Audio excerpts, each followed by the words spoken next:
All right, Matthew here with BathtubRenew.com. All right, I have an industrial coatings business. I reglaze bathtubs, bathroom fixtures, porcelain, and I do because I'm usually in the bathroom doing some things, I usually do some general plumbing and some mechanical.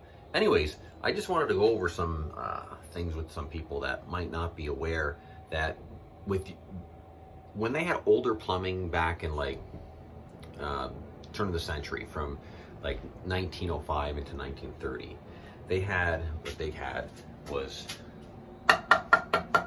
the old cast pipes. Now, a lot of places have had configuration of different ABS, and if you'll see, you can see it, this one too. I took out a drum trap. This is actually in my own house. This is in my bathroom in my own house. So this is in the basement, and this one was in pretty rough shape. And I had to dig out this whole area because the toilet was over there and it didn't make any sense. So I plumbed for a shower, plumbed for a floor drain, plumbed for a sink over here, and then I put my toilet over here. But my upstairs bathroom, because it still had the original plumbing from the 20s, my upstairs bathroom, the P-trap going to my tub was not a P-trap. This is a P-trap. Everybody's familiar with this P-trap. Now, back then they had something a little bit different. It wasn't really a P-trap. Worked the same way, well, kind of. But they had this. If I can get a good shot of this in the light here. This is called a drum trap. Okay, and how this would work is it was like this. Okay, and if you see that hole right there, that actually went into the side right there. See, that was actually threaded in there, and then you had your waste and overflow go to the bottom of that. Now it worked just like a P-trap, but the problem is you would get a lot of hair. Here, I can show this to you.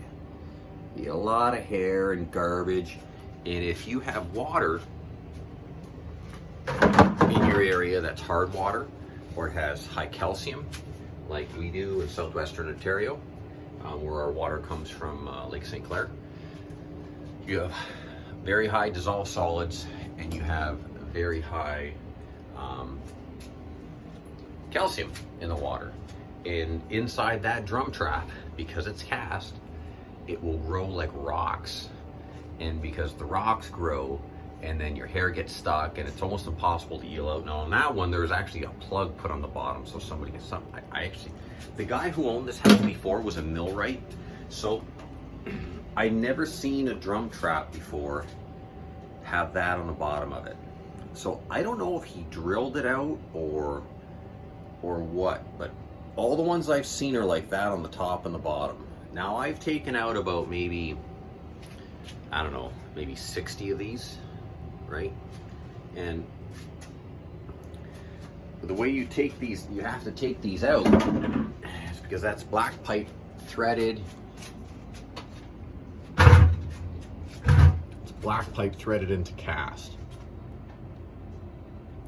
So the only way to get this out, and the fastest way to get this out, is you cut it right on the threads, and you leave about an 1/8 of an inch to a 1/4 of an inch of your threads left.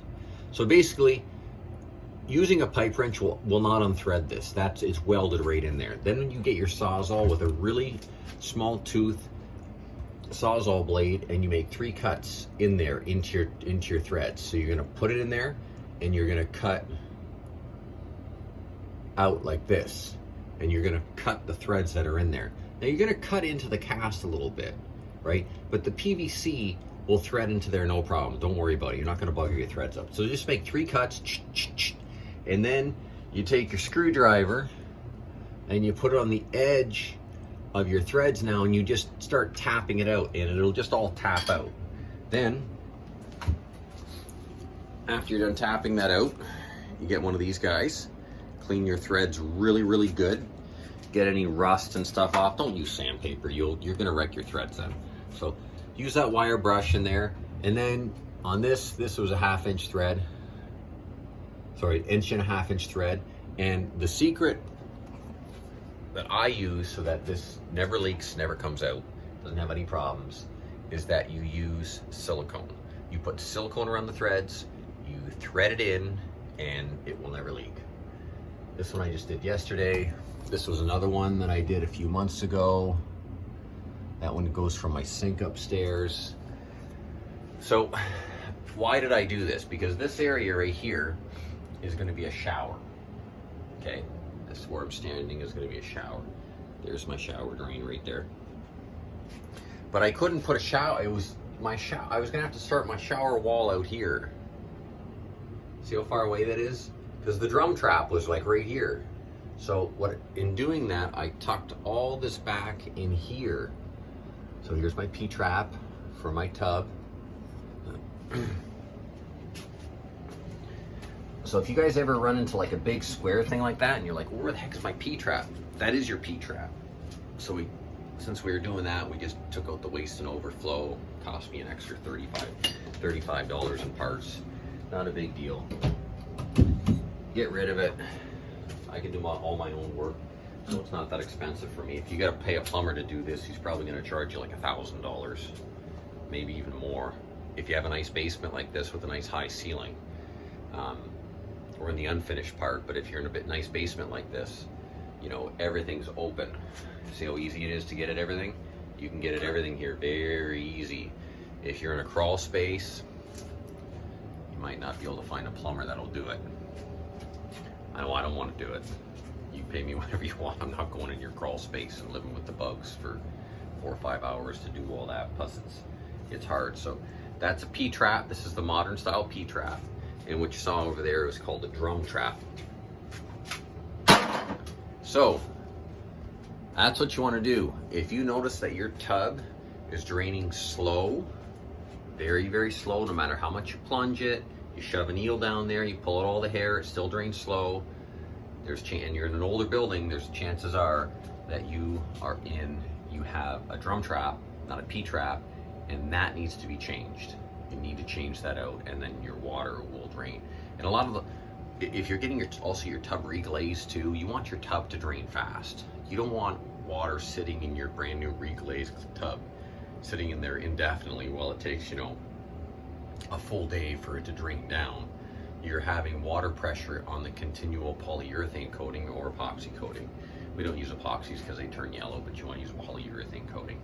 And then that over time of that water sitting in there over years and years and years, it just wears. Like you should get 10 to 12 years out of a reglazed tub. But if you do something like that and your tub's not draining properly, you're just causing more wear. And then you're going to be calling your reglazer up and say it only lasted 6 years and it's starting to pop off here and there. What's going on? It's because you caused excessive wear to it. Water will wear. So another thing is if your tap is dripping all the time on your reglazed tub, that'll burn right through it in a year. That's excessive wear. So anyways, that's the difference between a drum trap and a P-trap. I hope I was a little bit clear. You can put your comments, questions below. I'll try to answer them. But that's what you're looking at between a P-trap and a drum trap. Change out your drum traps. It'll make your life a heck of a lot easier. This cast pipe here, this is huge inside. It's barely even rusted inside. I opened that up, put a flashlight in there, looked inside, you know, it's still, this will last, you know, probably another 100 years. But your drum trap is all full of calcium deposits and it's not draining properly. So anyways, guys, all right, hope that cleared it up between a drum trap and a P-trap. All right, cheers, have a great day, stay safe, bye.